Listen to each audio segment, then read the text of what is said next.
Hello everyone. তো সকালবেলা ভোরের অন্ধকারেও বেরিয়ে গেল ডিউটির জন্য। তারপরে খেয়ে নিলাম মুড়ি আর কড়াই সিদ্ধ। তারপরে এখন এসে গেছি নতুন বাড়ির ছাদের এখানে।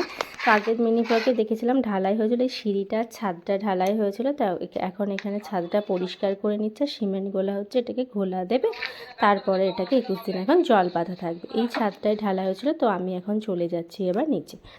দুপুরবেলা খেয়েছিলাম সেদ্ধ ভাত, আর সন্ধেবেলা মায়ের সাথে বেরিয়েছিলাম একটুখানি বাজারে। সঞ্জনা বাজার বেরিয়ে চারদিক ভালো করে দেখতে থাকে, লাইট দেখতে পাই অনেক। তারপর এখান থেকে মা জিনিসপত্র কিনে নিল, আর এখানে এসে গেছি চপের দোকানে। চপ নিয়ে এখন চলে এসেছি ঘরে। তো এখন আমি এখানে যা খাই সঞ্জনা আমার সাথে সেটাই খেতে যায়, নিজের খাবার বাদ দিয়ে এইসব খাবে। তো আমাকে খাবার জন্য এখন উঠে দাঁড়িয়েও পড়ছে, আবার এই রকম করছে খাবে বলে। আবার যদি সামনে ক্যামেরা দেখে বুঝতে পারে ভিডিও করা হচ্ছে, ও একদম চুপচাপ হয়ে যায়, তখন আর কিচ্ছু বলে না। রাত্রে খেলাম মুড়ি আর মাংস। বাই।